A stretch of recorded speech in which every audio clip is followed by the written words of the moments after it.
आपको ये नहीं पता, देश के अंदर जो संविधान है, हमारा भारत का संविधान है, उसके अंदर फ्रांस की लाइनें भी मौजूद है, उसके अंदर चाइना की जो हमारे देश के लोगों के जनहित के लिए पॉजिटिव है, सकारात्मक है। ब्रिटिश का एक अलिखित कानून है, ब्रिटिश का एक अलिखित कानून है, उसको हूबहू उतारा गया है ना। ब्रिटिश काउंसिल का एक हूबहू जो कानून था, अलिखित कानून था, उसको हूबहू उतारा गया है।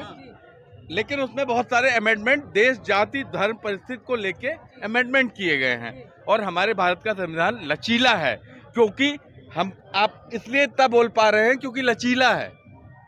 अगर लचीला नहीं होता तो आप इतना नहीं बोल पाते, अगर डिक्टेटरशिप होती तो आप इतना नहीं बोल पाते ना, ये होती ना डिक्टेटरशिप। लेकिन सुनिएगा, सारी चीजों को इस देश के हिंदू का ख्याल रखते हुए, इस देश के मुसलमान का ख्याल रखते हुए, इस देश के शेड्यूल का ख्याल रखते हुए, इस देश के ईसाई का ख्याल रखते हुए, सारी चीजों का निचोड़ निकालकर ये भारत का एक, ये डॉक्टर भीमराव अंबेडकर की पर्सनल स्ट्रेटजी नहीं है, ये उन सारे देशों का मिसलिनियस श्रेयांश है। ये वो उस सारे देशों का जो जनहित में सारे देशों की लाइनें हैं, उसके अंदर आपको नहीं पता, आप पढ़ के आइए, उसमें फ्रांस का संविधान की लाइनें भी है, मौजूद है। उसके अंदर चाइना की जो लाइनें जो अच्छी है, जो चाइना की अच्छी हेडलाइन है, उसके कॉन्स्टिट्यूशन में जो जनता के, भारतीय जनता जो देश के अंदर हमारे भारत के नागरिक के लिए अच्छा साबित होती है, वो वहां से उठाई गई। आप सारे आंसर्स हैं मेरे पास, आप सारे आंसर हैं तो बोलिए। कांग्रेस गवर्नमेंट आई थी, उसने 28, 29, 30 धारा है, जो कि कौन से अनुच्छेद में है? अनुच्छेद बताइए, कौन से अनुच्छेद में है? अनुच्छेद कौन से नहीं, सेक्शन के अंदर है? सेक्शन बताइए, सेक्शन कौन सा है? सेक्शन तो नो, वो पार्लियामेंट में ही है।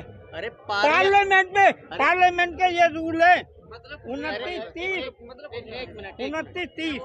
एक मिनट देखो, हिंदू मेजोरिटी में है, मानते हो या नहीं हो, पर धारा 29 में क्रिश्चियनों को अधिकार है सारा। संविधान ने नहीं सुन, बीच में मैंने बोला, मेरे बीच में मैंने बोला, मैं तो यूँ करके बैठा होता। बोलिए, आप बोलिए।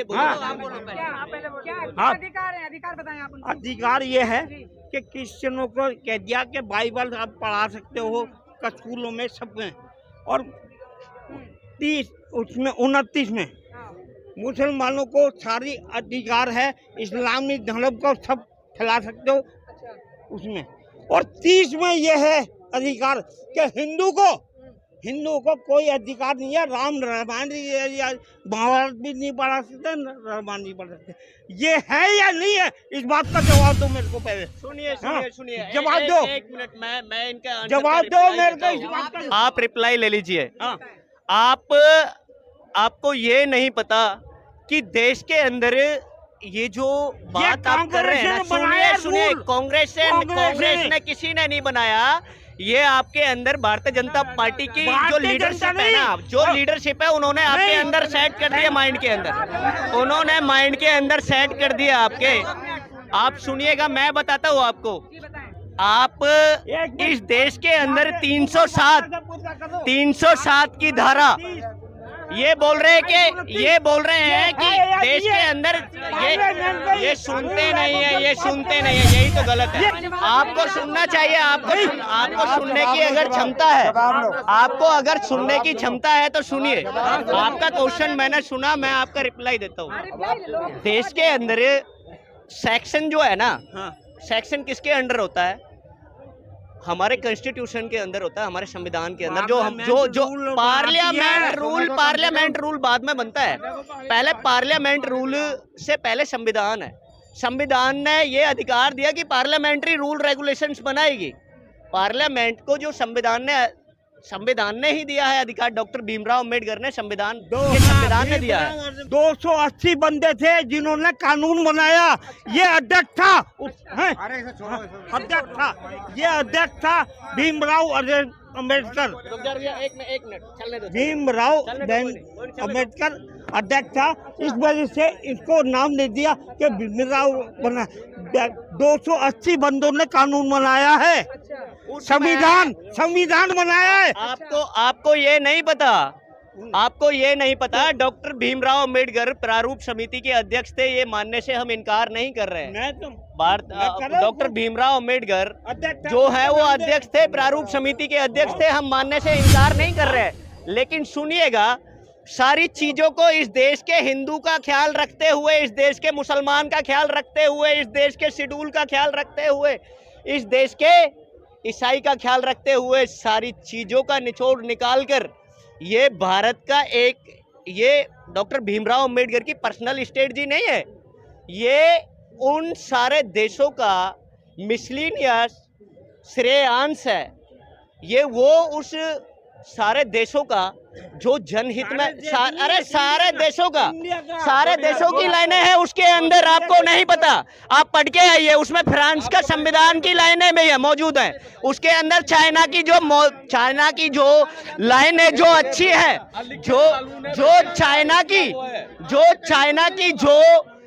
चाइना की अच्छी हेडलाइन है, उसके कॉन्स्टिट्यूशन में जो जनता के भारतीय जनता जो देश के अंदर हमारे भारत के नागरिक के लिए अच्छा साबित होती है, वो वहां से उठाई गई।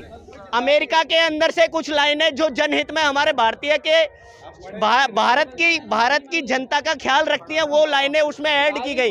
हमारा भारत का संविधान डॉक्टर भीमराव अम्बेडकर की पर्सनल स्ट्रेटजी नहीं है। आप सुन लीजिएगा, इस देश के अंदर, देश के संविधान के अंदर आपको समझना होगा। आप तो 280 बंदे वो कौन थे? 280 बंदे इंडिया के थे। नहीं, इंडिया के थे तो वो अरे आपको पता नहीं है, आपको पता नहीं है इस चीज का, आपको ये नहीं पता। देश के अंदर जो संविधान है, हमारा भारत का संविधान है, उसके अंदर फ्रांस की लाइनें भी मौजूद है, उसके अंदर चाइना की जो हमारे देश के लोगों के जनहित के लिए पॉजिटिव है, सकारात्मक है।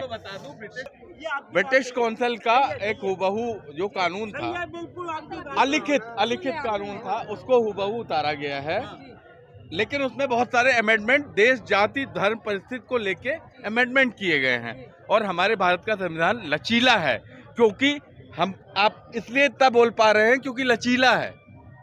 अगर लचीला नहीं होता तो आप इतना नहीं बोल पाते, अगर डिक्टेटरशिप होती तो आप इतना नहीं बोल पाते। डिक्टेटरशिप होती तो यहाँ पे कोई भी फालतू नहीं बोल पाता। सुन लो इस बात को, नहीं खाने में तुलसी की आवाज नहीं गूंजती है। देखिए इस देश के अंदर सबसे बड़ा मुद्दा बेरोजगारी का मुद्दा है, ठीक है। बेरोजगारी, इतनी बड़ी बेरोजगारी करने वाली भारतीय जनता पार्टी देश के अंदर मुद्दे पर बात करनी चाहिए। आप सुनिएगा, सुनिए, देश के अंदर बेरोजगारी सबसे बड़ा मुद्दा है। देश के अंदर ना हिंदू का मुद्दा है, ना मुसलमान का मुद्दा है, ना सिख का मुद्दा है, ना ईसाई का मुद्दा है। सारे लोगों ने भारतीय जनता पार्टी को 2014 में वोट दिया था, लेकिन 2019 में वोट नहीं दिया था। सभी लोगों ने 2019 में वोट नहीं दिया था, लेकिन बीजेपी आई देश के अंदर। बीजेपी आई, ये कैसे आई? ईवीएम का घोटाला करके आई। तरह तरह की ईवीएम में भारतीय जनता पार्टी के एमएलए एमपीओ के घरों से बरामद हो रही हैं। ये क्या है देश के अंदर? ये चल क्या रहा है? ये चल क्या रहा है? आपने देखा चंडीगढ़ के अंदर मेयर का चुनाव हुआ, उसके अंदर चोरी कर ली इन्होंने 8 वोटों की। छोटे से चुनाव में इतनी बड़ी चोरी करते हैं तो member of parliament of Lok Sabha का चुनाव है, पूरे देश का चुनाव है, प्रधानमंत्री का चुनाव है। इसके अंदर कितनी बड़ी चोरी कराएंगे मोदी जी और अमित शाह जी? देश के अंदर हम सुनते थे, देश के अंदर की हम देश के अंदर सुनते थे कि चौकीदार चोर है, चौकीदार चोर है। मोदी जी ने सिद्ध कर दिया वो हकीकत में चोरी कराते हैं देश के अंदर। इसमें तो कोई बात ही नहीं है। आपको ये इधर आइए, कैमरे पर लीजिए, इन्हें कैमरे पर लीजिए, आइए कैमरे पर बोलिए, माइक पर बोलिए। जहाँ पे देखिए कोई भी अदर गवर्नमेंट बनती है ना, बीजेपी के अलावा, वहाँ पे ईवीएम चोर नहीं है। सुनिए, अब मैं बताता हूँ आपका आंसर। अब आंसर नहीं लेंगे, अब आंसर नहीं लेंगे आप मेरी बात का, आप मेरी बात का आंसर ले लीजिए। एक क्वेश्चन किया, एक क्वेश्चन का आंसर लीजिए।